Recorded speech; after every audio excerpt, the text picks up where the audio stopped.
Sorry about that. That was a little harsh. Good morning and welcome to Sunday morning services at First Church Unitarian. My name is Peter Ersland. My pronouns are he, him, and I serve as a member of the Standing Committee.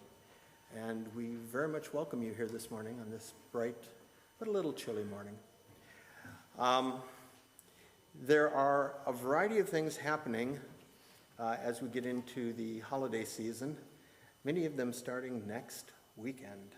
So next Saturday, the Littleton Community Concert will be held at the Church of the Latter-day Saints here in Littleton, and FCU will have a presence there. The ukuleles are playing, and members of the choir will join them for a couple of pieces.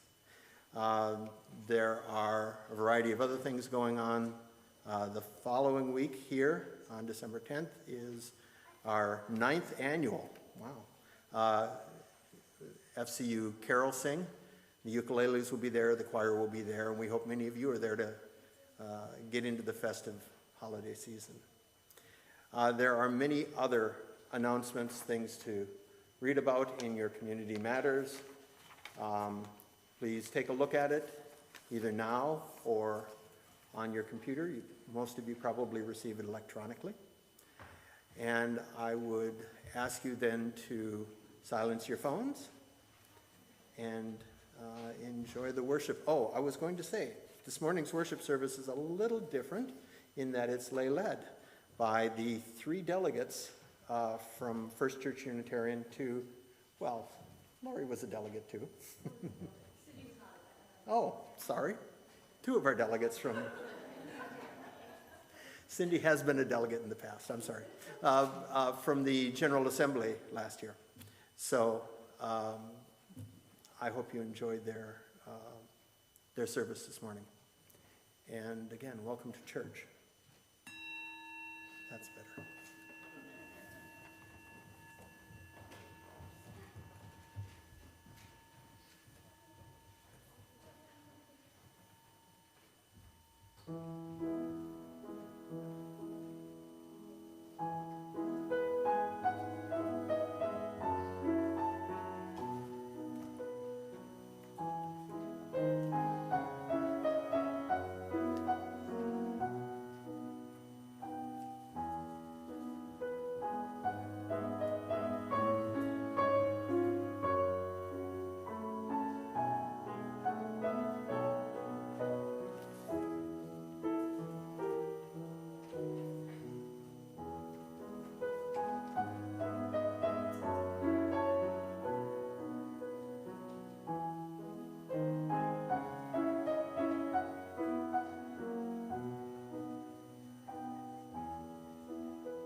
Sacred unknowing.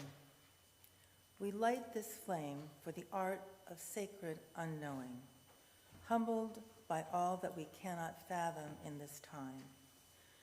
We come into the presence of what we do know, perhaps the only thing we can ever know, that love is now and forever, the only answer to everything and everyone in every moment.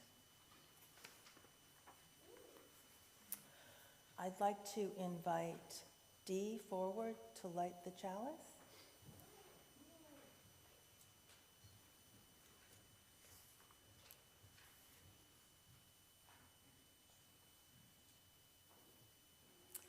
Please join me in saying our covenant that begins with the word love. Love is the spirit of this church, and service its law. This is our great covenant, to dwell together in peace, to seek the truth in love, and to help one another. Good morning. Good morning. My name is Cindy Heiland. My pronouns are she, her, and I'm very lucky and happy to be a member of this congregation. I welcome you here in the sanctuary and those of you participating in the service at home. If you're visiting us here at FCU for the first time, please join us for coffee after the service. There's some information in the pews, and if you have any questions, just please ask any one of us. I hope everyone had an enjoyable Thanksgiving holiday. Our UUA president, Reverend Sophia Betancourt, mentions in a holiday greeting that one of her professors referred to Thanksgiving as thanks-grieving. That's a real thing, and I would like to acknowledge those of us for whom this and other holidays are not what you would call pure joy. I also hope during your celebrations you had the opportunity to reflect for a moment on our nation's beginnings and to honor the First Nations members of our human family. This morning, Kris and I are going to try to demystify the proposed revision of Article 2, Section C-2.2 of the UUA bylaws and rules, which will be voted on at our General Assembly in June. It's time for us to become knowledgeable about the proposed changes. We hope today will be the beginning of ongoing conversations between and among us about these proposed changes. Today's lay pastoral minister is Patty Sardella, and she'll be happy to speak with you about any concerns that you have.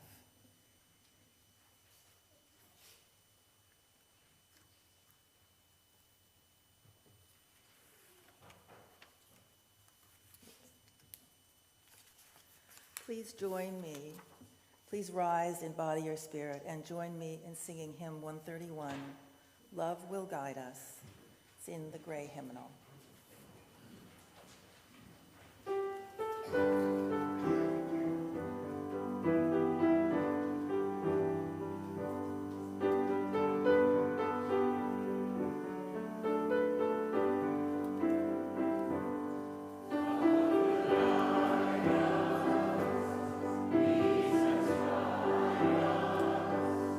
Open side.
we go. Good morning. I'm Lori Locascio, and the words I like for people to refer to me is she and her. And I have a book about words. It's called The Word Collector, and it's by Peter Reynolds.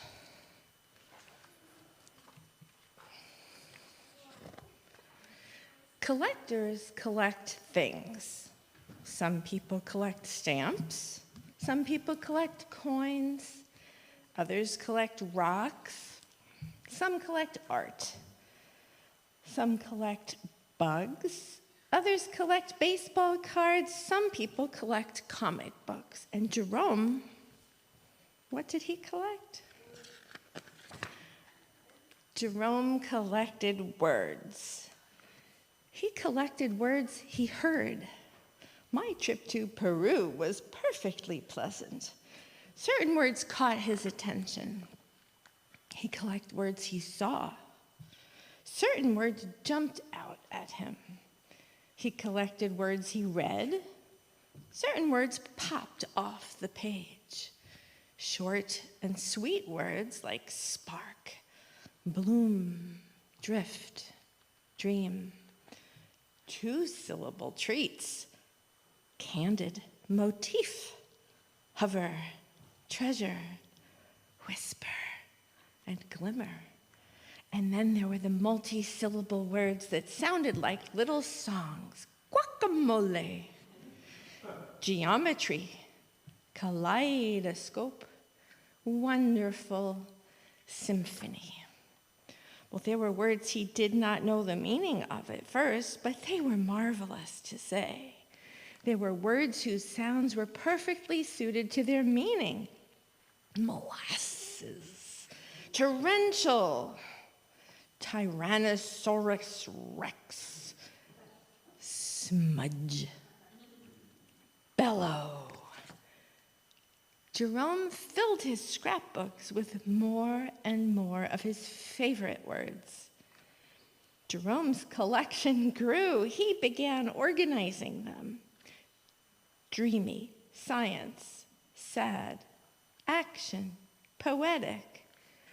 One day, while transporting them, Jerome slipped, and his words went flying. As he began to pick them up, he noticed his collections had become jumbled. Big words next to little words. Sad words next to dreamy words. Jerome began stringing words together. Words he had not imagined being side by side. Whisper, symphony, electric peace.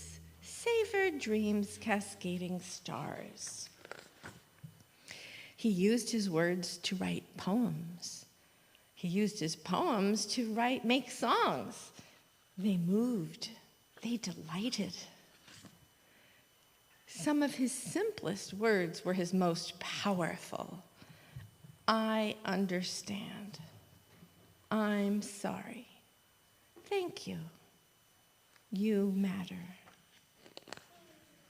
Jerome eagerly collected more and more of his favorite words.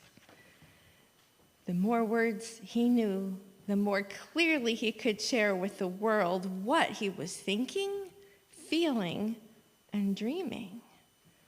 Then one breezy afternoon, Jerome climbed the highest hill, pulling a wagon packed with his word collection. He smiled as he emptied his collection of words into the wind. He saw children in the valley below scurrying about, collecting words from the breeze. Jerome had no words to describe how happy that made him. So the words are important, and we're going to learn about that with Article 2 discussions, how the words matter.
This is the time in our service where we take our offertory. The life and ministry of this church is made possible by the gifts of our members and friends, gifts of time and talent, as well as financial support. This morning's offering will now be given and received in grateful appreciation.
We are grateful for the opportunity to give and serve, and grateful for the gifts we have received. May this affirm the ministries of our church community, both within and beyond these walls. Our reading today is the Values and Covenant section of the proposed revision for Article 2. It begins, as Unitarian Universalists, we covenant congregation to congregation and through our association to support and assist one another in our ministries. We draw from our heritages of freedom, reason, hope, and courage, building on the foundation of love. Love is the power that holds us together and is at the center of our shared values. We are accountable to one another for doing the work of living our shared values through the spiritual discipline of love. Inseparable from one another, these shared values are. And if you look at the front of your order of service. Oh, it is, okay. So,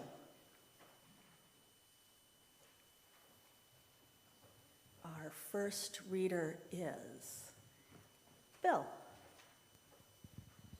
Nope, Bill. Pluralism.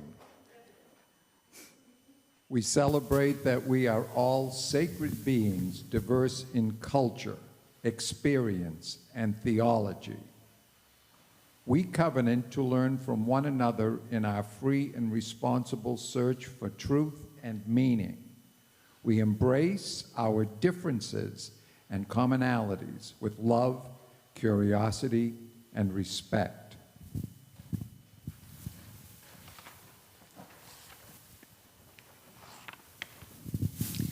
Generosity. We cultivate a spirit of gratitude and hope. We come freely and compassionately share our faith, presence, and resources. Our generosity connects us to one another in relationships of interdependence and mutuality.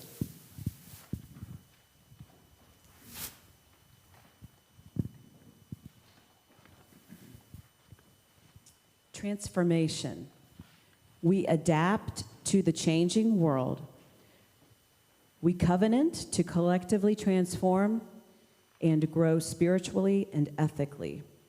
Openness to change is fundamental to our Unitarian and Universalist heritages. Never complete and never perfect. Equity. We declare that every person has the right to flourish with inherent dignity and worthiness. We covenant to use our time, wisdom, attention, and money to build and sustain fully accessible and inclusive communities.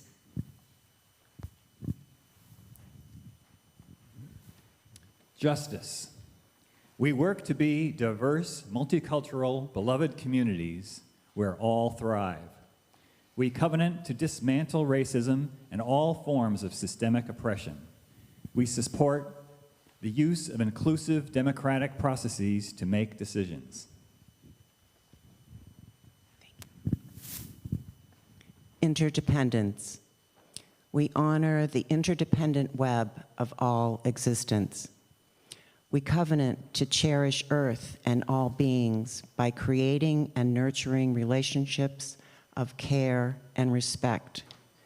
With humility and reverence, we acknowledge our place in the great web of life, and we work to repair harm and damaged relationships. Thank you. And now, if you will rise and body or spirit, we'll sing our next hymn, Filled with Loving Kindness.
Good morning again.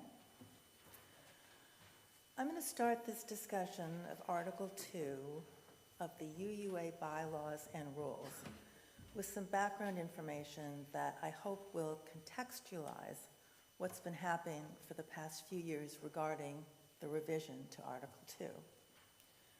So here are some sort of fun facts. Article 2 is the home of our 7 principles, our purposes, and our sources. Article 2 is part of our everyday lives. Changing Article 2 is a big deal. The UUA bylaws require that Article 2 be reviewed every 15 years.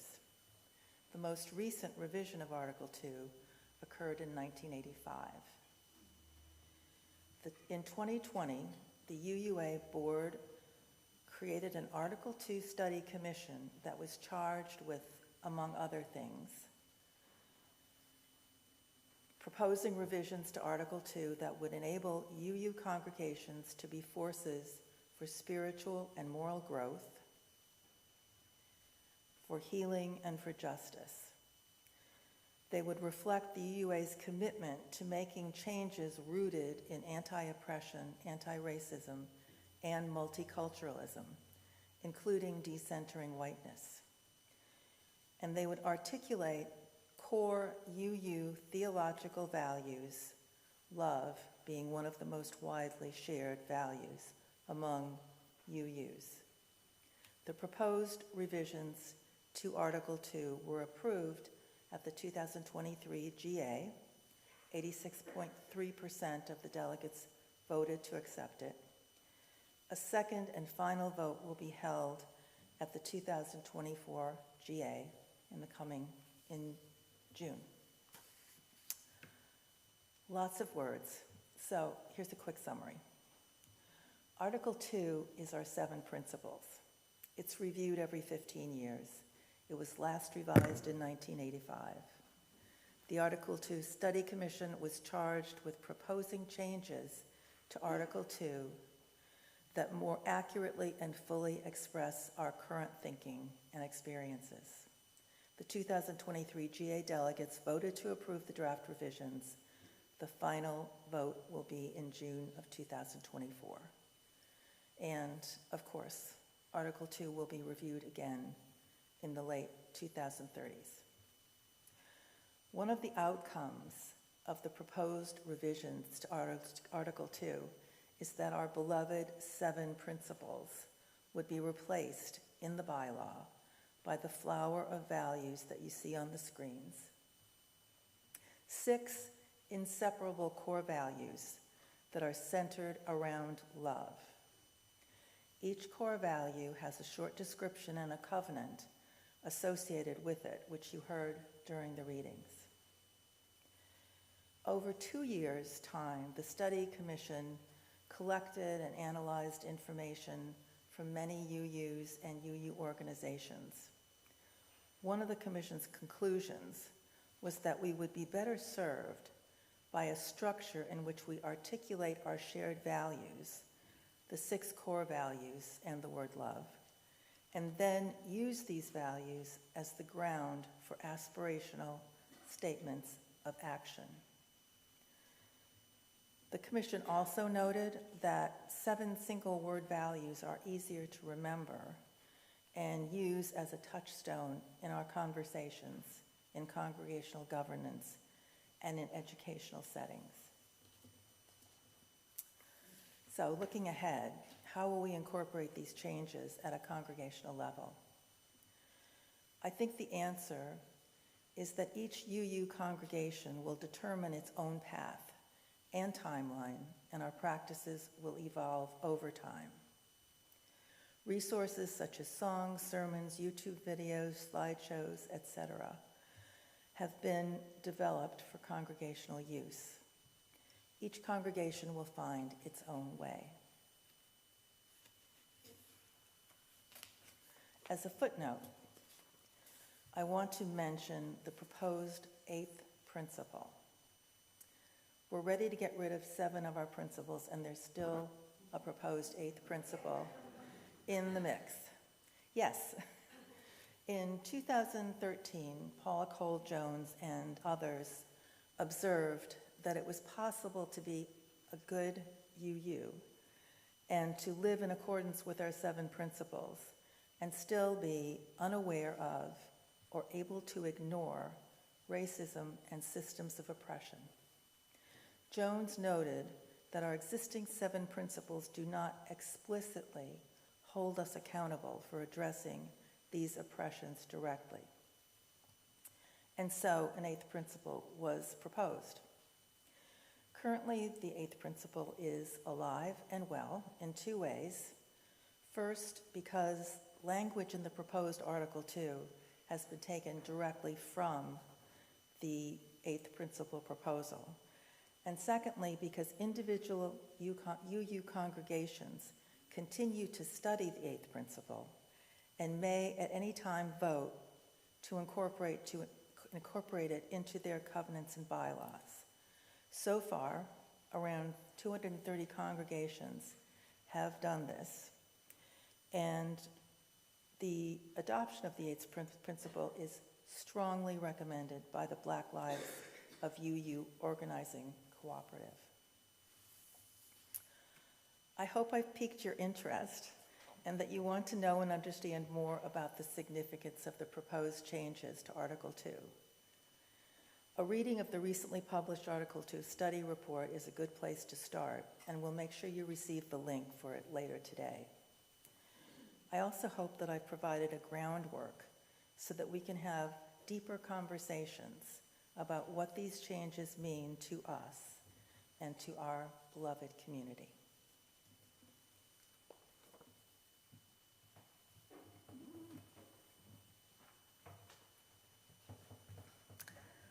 Hi, I'm Kris Ersland. I don't know if I said that earlier. I would like to share some of my experiences of the Article 2 process with you. I've attended many General Assemblies over the past 20 years, 15 to be exact, and I've been a delegate at many of them, which includes the past 3 years, which the Article 2 Study Commission has been doing reporting on their work. Most of what I've seen is excitement and real conversation about who we are and how we want the rest of the world to see who we are. There was time set aside during all presentations at GA to discuss with our neighbors, either next to us if we were attending in person or chat rooms if we were virtual. This doesn't include all the outreach that happened outside of GA.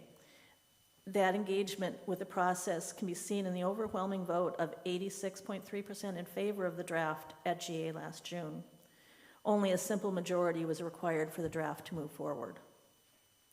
There's also been some discomfort, especially, but not only, with the 13% of delegates who did not vote in favor of moving forward with the changes. When we delegates reported back to all of you early in July, I included some quotes from the Article 2 commissioners. I'd like to share a couple of them, again, as I think they say a lot about what the commission was striving for, as well as the discomfort felt by some. We took great care in every word we used while knowing not perfect, never complete.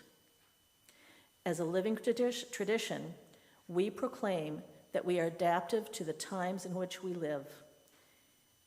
As a liberal religion, we strive for the common good over individualism. UUs are famous for our wordsmithing. It's something we are good at, for better or for worse. The Commission has received input from over 10,000 UUs over the past 3 years. Lots of time and effort has gone into choosing this language. But if we aren't careful, we could go on looking for the perfect words indefinitely. And some could use this as a way to delay change indefinitely. It's been almost 40 years since the last time we rewrote Article 2. That's long enough that most of us can't remember that this hasn't always been the statement of who we are. I joined FCU in 2000 and had some involvement with another UU church in the 90s. I had no idea we used to have 6 principles and that they were almost completely different than our current 7. I feel like we are at a point where it's easy to feel like they are carved in stone. This is how it's been, and this is how it always will be. I think it's notable that our first set of principles as a merged Unitarian Universalist faith in 1961, those 6 principles, are not now part of our current bylaws.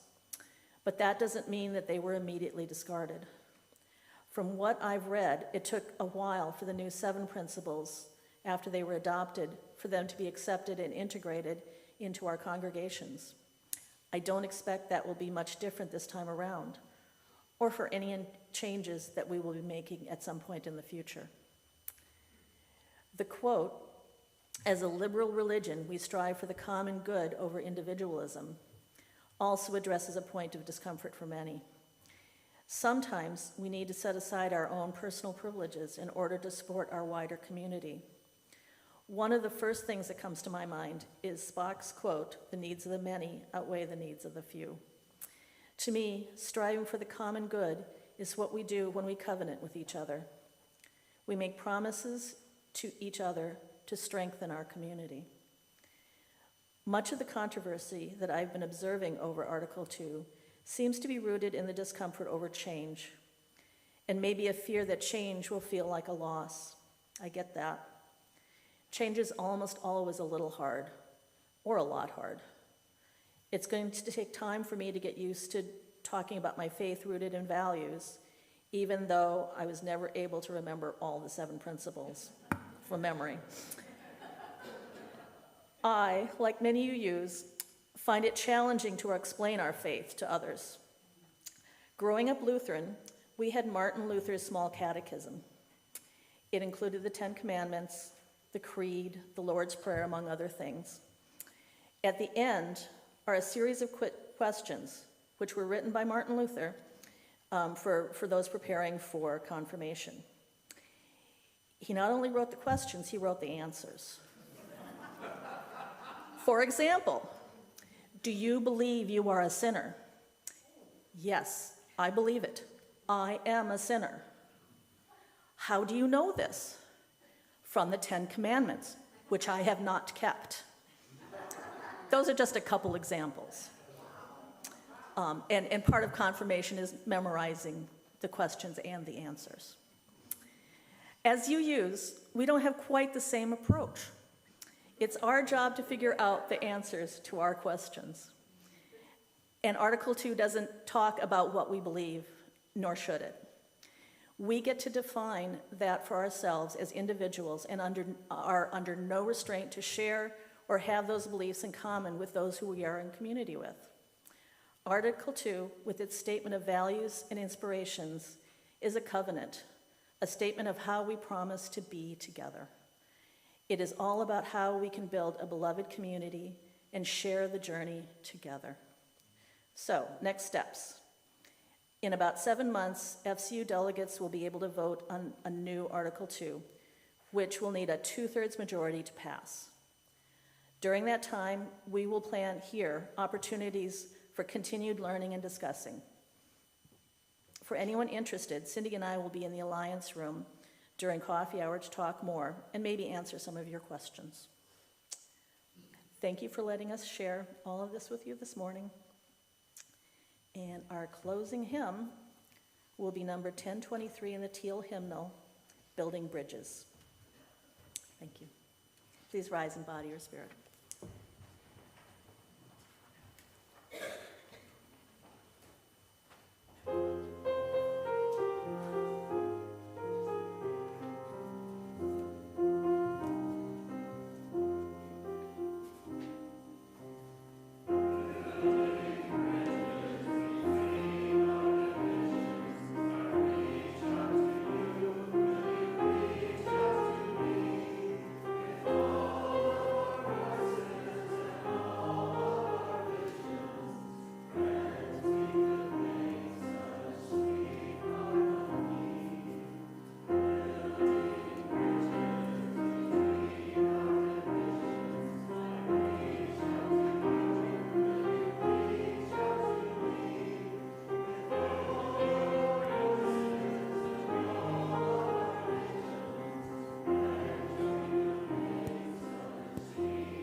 If you are comfortable, If you are comfortable, please reach out and touch, or elbows, or whatever is comfortable to you. Our closing is This Is Our Calling by D. Scott Cooper. The world aches for us to join together and bring about healing, toil for justice, and produce ever-increasing love. This is our calling. Go forth and act accordingly. Amen. Blessed be.